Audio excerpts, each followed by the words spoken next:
Strive Coaching Studio, guiding business leaders to meet the highest version of themselves. And now, here's Michelle, certified coach and founder of Strive Coaching Studio. Hello, and welcome to podcast number 20, where today I've been inspired to talk about the topic of results. Have you ever noticed that when you begin paying attention to a particular thing, like a car or a sign or a product or even a topic or trend, that your brain starts noticing it all the time? It was always there all along, but because you may have had a particular focus on it, your brain begins making it its job to start seeing it everywhere. Well, that's been happening to me recently on the topic of results. I have been very focused on the topic of results recently because I've been reading books and I've been coaching and I've been helping clients with their goals, focusing on building and running my own businesses, that now I hear the word and I see it used pretty much all the time. And isn't it so interesting? We all want results. We are sold results by companies and by others around us all the time. We want to see results. We want to feel them and experience them. Somehow and in some way, we want a different result than the one we currently have. And we want to buy instant results. That one really gets us. They all know how to sell us those. And we see other people's results, or at least our perception of what their results are based on the filtered, result-oriented information that they chose to share with us on social media resources or the news, marketing, and all the others around us. So we want to believe that we too can have them, particularly if someone else has them and there's some type of proof that it will work for us too, just as easily and just as well. And here's the really great news about all of this. We are all each in 100% complete control of our results. We get to have any results we want. You have always had this ability, and you will always have this ability. What results do you see when you look around right now in your life? Every result you have right now represents all the things you've already created. 100%. Your current results are based entirely on actions that you took or didn't take. Those actions you took were fueled by something, some feeling you generated. And that fuel, those feelings were generated 100% based on your thoughts or your belief systems. If you think you don't want them or you don't like them, you can choose to change them. So how do we have more of what we want? What is working and what is not? How can we see results and experience results? Can we really actually have different results? Is it really possible to have them instantly? The answer is that you have all the power and the ability to do it right now, yes. And it isn't about just seeing, experiencing, having, and getting them instantly. It is about creating them. It is about fueling yourself with the right ingredients toward creating them. And most importantly, it is about thinking it, believing it, and deciding that you can and you will. Realizing that you have the power and the control over all that you have is the most empowering thought you can have to fuel you toward your results. I can say all of this because I've done it already and I'm continuously doing it each and every day in my life. And I watch it and I watch my clients do it too. I see them decide to take back control of their results and truly transform their paths and their results every single day.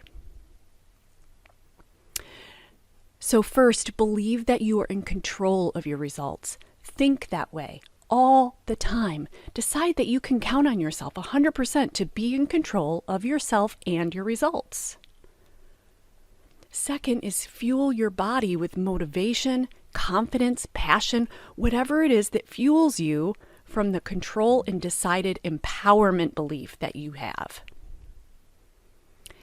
And third, take the actions toward the results.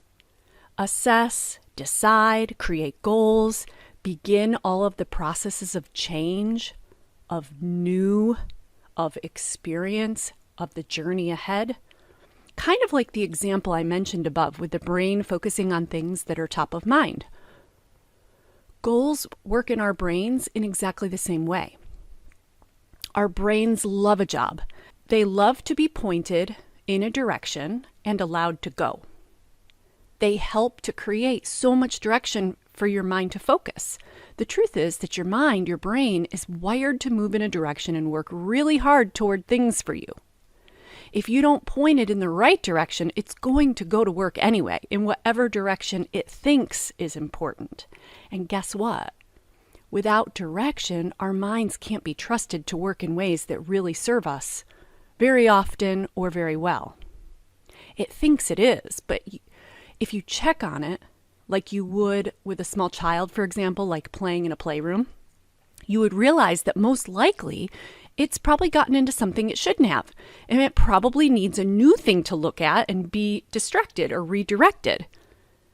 It can easily be distracted away from the thing it shouldn't be doing, and excited to look at the new interesting thing. But you need to keep an eye on it, because as soon as it sees the other thing again, it's going to want to go back to it, even if it's dangerous, even if it's not good for you. It may even have a little temper tantrum about not being able to. That doesn't mean you need to listen to it or give in and let it play with knives and matches anyway and get hurt. We have the results in our lives that we have because we chose them and all of the pivots and redirecting that was required to land us there. Because our minds pointed in a direction and went to work for us. Whether we intentionally pointed our minds in that direction or not, whether we like our results or not, is not the point. The point is how we got them, whether we are aware of the decisions that our mind made or not. Then we can decide whether we like them or not.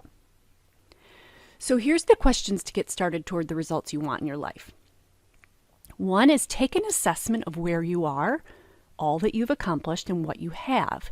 Being willing to look around yourself at the results you have around you seems obvious. But really, when we must acknowledge that every result we have in our lives is 100% based upon choices we've made, belief systems and values we have or had, and ultimately from choices we made or didn't make, can be tough to admit. I wish that at least one of the times I had done this, I could have said, yeah, I'm perfect. I'm 100% good here. Nothing I need to do any better. Maybe you've done that. But if you're like me and the rest of the humans I've known, you take a look around and usually there's something that has an opportunity to grow or change or requires a deeper look. Now, many of us follow up this assessment with some self-loathing, a little beat-up session on ourselves. I've been there too. It's been a long time since that was my regular routine, thankfully, but I still right now catch myself now and then with that little voice trying to sneak in again and make me feel bad for a result. So the purpose is not to do that. That is a waste of time and energy. It serves no good purpose. It only backfires on you to create more results that you don't want. So instead, use the assessment as an awareness of looking at what's working really well for you and is creating results that are aligned with your greatest goals and which ones are not. Then take the valuable time to really appreciate and value all that you have in your life. And even though there may be things that you'd love to be different or improved, I would suspect that the list of great things is a much longer one. So appreciate the accomplishments and be compassionate and understanding of yourself for all the rest. It's just part of the deal. It's part of being a human.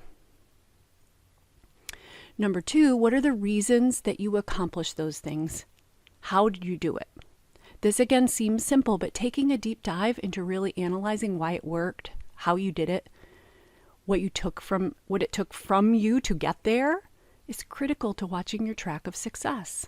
Once we succeed at accomplishing something we set out to do, we rarely even care anymore about the path we took. But when you think about how many different paths you needed to take to get there, how many times you failed, fell, made mistakes, had to start over, how many times did you almost quit? How many times did others tell you to give up? When you look at your accomplishments from this place of appreciation for what it took to do it, you begin fueling yourself with what it will take for other things that you struggle to do or the challenges that you need to overcome. And number 3 is, what is your definition of success? Do you consider yourself to be a success now, and why? Even at the times when I had no idea what my next step would be or how I was going to get out of a mess or where I wanted to go, I always believed that I had already created success. Just making it through the recession with a positive balance sheet and the ability to continue operations made me know we had accomplished something among many, many other things in my life. I earned a comfortable income. I was able to pay for the things I needed for our family, travel, provide what our kids needed. We didn't need anything more than that. We also loved what we did. That is a success too, for sure. And we were really good at it. We had a following, so much support and partnerships that were so valuable. We knew we were capable of more growth, expansion, creating opportunities. We were never desperate or driven from a place of anxiety or need toward the next steps or the next level. We believed in our team and in ourselves to know we could do more. That's what carried us to new levels. That was our drive. When you can be so satisfied and abundant in all that you do and find genuine passion and drive for what can still be done, there's no stopping you. The sky is truly the limit. And when you are desperate, anxious, afraid to fail, have a need to be more, there are so many things that can get in the way while you're on your way. They're all created by you. That's the bad news, and it's also the good news. So where do you want to go from here? You can't know whether you're getting anywhere if you don't know where you're going or what that ultimate destination looks like. From small steps to big dreams, writing down exactly what you want to accomplish or achieve for yourself is critical to getting there. Only from there can we create the map to doing it. And why is it so important for you? And what will the impacts be on your life? Having a strong, determined, and committed reason for why you want to get there is exactly the track toward overcoming all the hard things that will come up. When there are obstacles or failures, staying focused on why you want it will help you resist the temptation to give up, or to take the easy route, or give in to the urge not to follow through. So what is fueling this for you?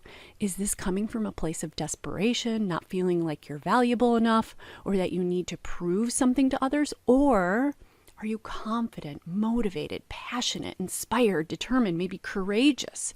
Pick the best fuel you can toward the goal.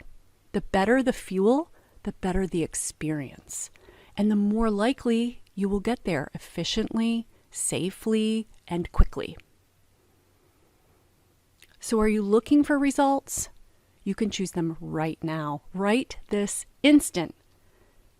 Decide, fuel yourself, and take action. Leave us some comments about your goals and your fuel, because your results are well on their way. I'll see you next time. Check out our show notes in the podcast section on strivecoachingstudio.com to read these valuable tips. And thank you for listening.